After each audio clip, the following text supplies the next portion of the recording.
തദ്ദേശ തെരഞ്ഞെടുപ്പിൽ രണ്ടാം ഘട്ട വോട്ടെടുപ്പിനൊരുങ്ങി സംസ്ഥാനം. നാളെ തൃശൂർ മുതൽ കാസർഗോഡ് വരെയുള്ള 7 ജില്ലകൾ വിധിയെഴുതും. വോട്ടുകൾ ഉറപ്പിക്കാനുള്ള അവസാനവട്ട ഓട്ടപ്പാച്ചിലാണ് മുന്നണികൾ. നിശബ്ദ പ്രചാരണ ദിവസമായി ഇന്ന് പരമാവധി വോട്ടർമാരെ സ്ഥാനാർത്ഥികൾ നേരിൽ കണ്ടു. 470 പഞ്ചായത്തിലെ 9027 വാർഡിലേക്കും 77 ബ്ലോക്ക് പഞ്ചായത്തിലെ 1177 ഡിവിഷനിലേക്കും 7 ജില്ലാ പഞ്ചായത്തിലെ 182 ഡിവിഷനിലേക്കുമാണ് വോട്ടെടുപ്പ്. വി എസ് രഞ്ജിത്ത്, ആദ്യഘട്ടം വിധി എഴുതിയപ്പോൾ ഏകദേശം 3% കുറവുണ്ടായി കഴിഞ്ഞ തവണത്തെ അപേക്ഷിച്ച് ഇക്കുറി.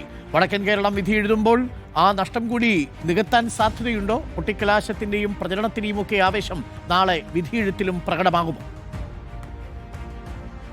അരുൺകുമാർ, രണ്ടാം ഘട്ട തെരഞ്ഞെടുപ്പ്, തദ്ദേശ സ്വയംഭരണ തെരഞ്ഞെടുപ്പിന് രണ്ടാം ഘട്ടമാണ് നാളെ നടക്കുന്നത്. വാശിയേറിയ പോരാട്ടം നടക്കുന്ന 3 കോർപ്പറേഷനുകൾ, ഇപ്പോൾ തൃശ്ശൂർ കോർപ്പറേഷൻ ആണെങ്കിലും കോഴിക്കോട് കോർപ്പറേഷൻ ആണെങ്കിലും കണ്ണൂർ കോർപ്പറേഷൻ ആണെങ്കിലും വാശിയേറിയ പോരാട്ടങ്ങളാണ്. ജില്ലാ പഞ്ചായത്തുകൾ, മലപ്പുറം ഉൾപ്പെടെ ജില്ലാ പഞ്ചായത്തുകളിൽ വളരെ വാശിയേറിയ പോരാട്ടം നടക്കുന്നു. പാലക്കാട് മുനിസിപ്പാലിറ്റിയിലാണെങ്കിൽ BJPക്ക് ബലാബലമാണ്. BJPയുടെ അഭിമാന പോരാട്ടം നടക്കുന്ന ഒരു മുനിസിപ്പാലിറ്റിയാണ് പാലക്കാട് മുനിസിപ്പാലിറ്റി എന്ന് പറയുന്നത്. കോൺഗ്രസിനെ സംബന്ധിച്ച് വയനാട് പോലെ നിർണായകമായ സ്ഥലങ്ങളുണ്ട്. കോൺഗ്രസിലെ ആഭ്യന്തര പ്രശ്നങ്ങൾ മൂലം കോൺഗ്രസ് വലിയ പ്രതിസന്ധിയിലാവുകയും എന്നാൽ നിലനിർത്താൻ വേണ്ടി ശ്രമിക്കുകയൊക്കെ ചെയ്യുന്ന മുനിസിപ്പാലിറ്റികൾ അടങ്ങുന്നതാണ് വയനാട് ജില്ല. അതുപോലെ കാസർഗോഡ് ജില്ലയിൽ വിമതന്മാരുടെ ശല്യം കൊണ്ട് UDFന് ഭരണം നഷ്ടപ്പെടുമോ എന്ന് പോലും ആശങ്കപ്പെടുന്ന BJP വലിയ പ്രതീക്ഷ വെക്കുന്ന ഒരു മുനിസിപ്പാലിറ്റിയാണ്.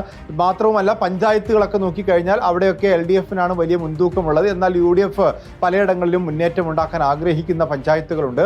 അതീവ സുരക്ഷിതമായ മേഖലകൾ പലയിടങ്ങളുണ്ട്. കണ്ണൂരിലും മലപ്പുറത്തും ഒക്കെയുണ്ട്, പാലക്കാട്ടുണ്ട്. അപ്പോൾ അവിടെയൊക്കെ തന്നെ വലിയ തോതിൽ സുരക്ഷാ ക്രമീകരണം ഏർപ്പെടുത്തിയിട്ടുണ്ട്. പോളിംഗ് സാമഗ്രികളുടെ വിതരണമൊക്കെ ഇന്ന് സൂക്ഷ്മതലത്തിൽ നടന്നു. എല്ലായിടങ്ങളിലും പോളിംഗ് സാമഗ്രികൾ എത്തുകയും ചെയ്തിട്ടുണ്ട്. നാളെ അതോടൊപ്പം തന്നെ പാലക്കാട് രാഹുൽ മാങ്കൂട്ടത്തിലേക്ക് വോട്ട് ചെയ്യാൻ എത്തുമോ എന്നും അറിയേണ്ടതുണ്ട്. പാലക്കാട് നഗരസഭയിലാണ് രാഹുൽ മാങ്കൂട്ടത്തിന് വോട്ടുള്ളത്. അവിടെ രാഹുൽ മാങ്കൂട്ടം വോട്ട് ചെയ്യാൻ എത്തുമോ എന്ന് അറിയേണ്ടതുണ്ട്. ഏതായാലും വാശിയേറിയ തദ്ദേശ സ്വയംഭരണ തെരഞ്ഞെടുപ്പിലേക്കുള്ള തെരഞ്ഞെടുപ്പിന് രണ്ടാം ഘട്ടം നാളെ രാവിലെ ആരംഭിക്കും. 7 മണിയോടുകൂടി പോളിംഗ് ആരംഭിക്കും. വൈകിട്ട് 6 മണി വരെയാണ് പോളിംഗ്. താങ്ക് യു രഞ്ജിത്താണ് വിവരങ്ങൾ നൽകിയത്.